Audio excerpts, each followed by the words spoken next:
Quais são os desafios das carreiras da carreira e as responsabilidades, então, que o profissional de logística em comércio exterior vai enfrentar e tem que ter a responsabilidade, né? Falando um pouquinho da infraestrutura, a gente tem que conhecer a infraestrutura, é um desafio conhecer e é um grande desafio a gente lidar com isso, né? Porque hoje a gente vê ali, fiz um exemplo só, a matriz de transportes no Brasil, que a gente vê que a grande maioria dos transportes ainda é feito pela via terrestre, pela via rodoviária. E a gente sabe que as rodovias, elas não são, não cabe a mim julgar, por favor, não estou fazendo nenhum julgamento, nenhuma crítica, mas estou falando da realidade, que a gente enfrenta vários problemas de escoamento de produção, principalmente na parte de grãos, com as nossas rodovias, né, ou a ausência de ferrovias. Então, isso é um desafio que a gente vai enfrentar. Por exemplo, nós temos que ter um prazo, por exemplo, para embarcar via marítima, né? Nós temos prazo para colocar essa carga num navio.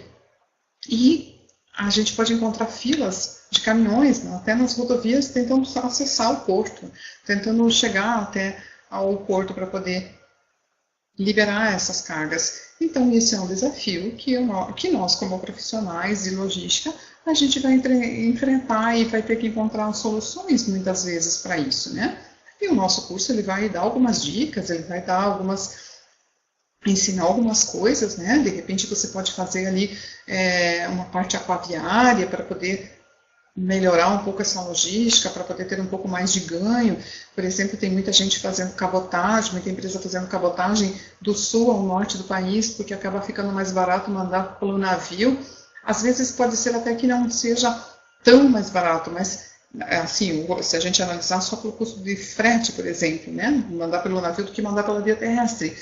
Mas se a gente analisar no todo, porque daí a empresa vai contar quais são as perdas, quais são os custos que esse caminhão teve, o profissional, os riscos, né? Porque passa por várias partes do país que pode vir a ser perigosa, quais são os riscos de perda de uma mercadoria.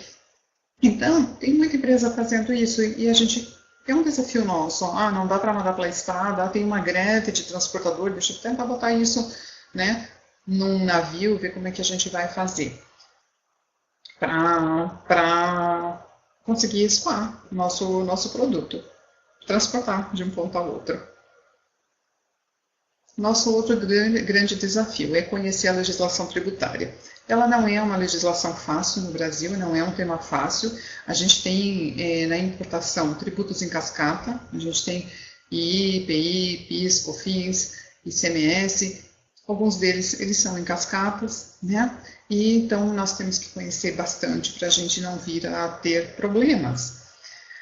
Exige sim mão de obra especializada, então a gente está falando, né, fazer cursos e nos especializarmos para conhecer a legislação tributária, que é um grande desafio e uma responsabilidade nossa. Tem que ter atualização constante, porque isso muda bastante também. Nós temos que ter softwares específicos às vezes, quando não dá para fazer cálculos simples, né? Então algumas empresas elas optam por ter softwares específicos da parte da legislação tributária. E a gente às vezes pode ter uma perda de competitividade internacional porque os nossos tributos eles acabam encarecendo. Então a legislação tributária, eu digo assim, é importante porque às vezes nós, como da área de logística, a gente vai precisar fazer o cálculo de uma importação, por exemplo, do quanto custa importar um produto do exterior para colocar aqui no Brasil. Às vezes nós olhamos e nos deixamos levar por olhar para aquele site, né, e dizer assim, nossa, mas um parafuso lá está custando menos de 20 centavos de dólar, como isso é barato, aqui eu pago mais de 20 reais, de 30 reais. Tá, mas assim, a gente não pode só olhar para essa questão, a gente tem que conhecer toda a tributação envolvida, todos os custos logísticos, né, para saber que ele vai chegar aqui, no mínimo, custando o dobro. Então, nós temos que conhecer tudo isso. É nosso papel, a nossa responsabilidade. O nosso desafio aduaneiro, a nossa obrigação, né? A gente tem que conhecer muito bem a parte aduaneira para nós fazermos documentos corretos, para que não haja divergência documental, nem de informação entre os documentos, para que a gente não tenha, então, uma retenção de mercadoria na aduana. Para que a gente não venha com isso, demorar na nossa entrega de produto, para isso falando da importação e da exportação, para que a gente atenda um compliance da empresa, né? para que a gente não tenha custos de armazenagem, deixando lá a mercadoria, tendo que ficar parada para até a gente consertar essa documentação e a gente não tenha multas por conta disso. A parte aduaneira ainda é um pouco morosa, ainda é bastante burocrática, nós temos sim que acatar várias legislações, a gente tem que vários detalhes que a gente tem que fazer, por exemplo, uma fatura, ela precisa ser assinada em caneta azul. Ah, mas a caneta preta vai fazer diferença? Sim, para a aduana faz a diferença, porque eles alegam que é muito mais fácil falsificar um documento se ele estiver em caneta preta.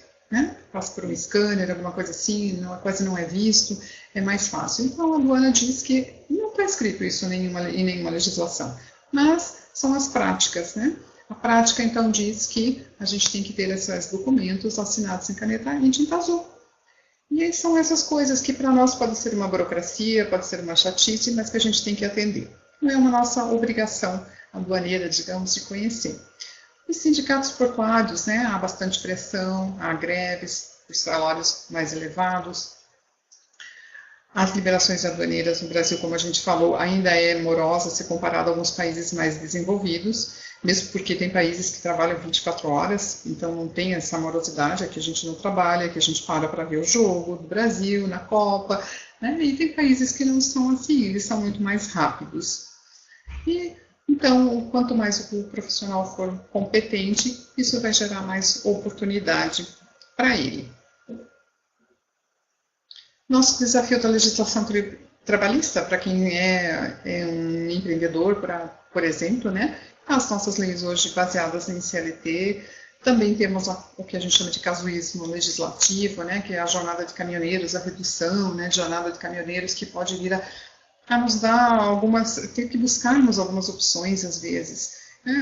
As empregadas domésticas com novas legislações que saíram recentes, né, ter que ter o relógio eletrônico de ponto, registrar isso, porque senão a empresa pode ser autuada. A gente também tem as várias contribuições, os impostos, encargos, né, como INSS, Fundo de Garantia, Vale Transporte, Vale Refeição, Cesta Básica, férias, adicional de férias, 13º salário, a licença maternidade, a hora noturna, periculosidade, insalubridade, as ausências remuneradas, né, que é tanto a maternidade como alguma doença, né, e assim o repouso remunerado, que é o nosso final de semana, para quem é no regime de CLT, a gente tem o DSR, que é o repouso remunerado, os feriados que a gente para, as rescisões contratuais para fazer, as contribuições sindicais, ou seja, é uma gama muito grande, né, a legislação trabalhista acaba sendo bastante complexa, e o profissional de logística tem que conhecer de tudo um pouquinho.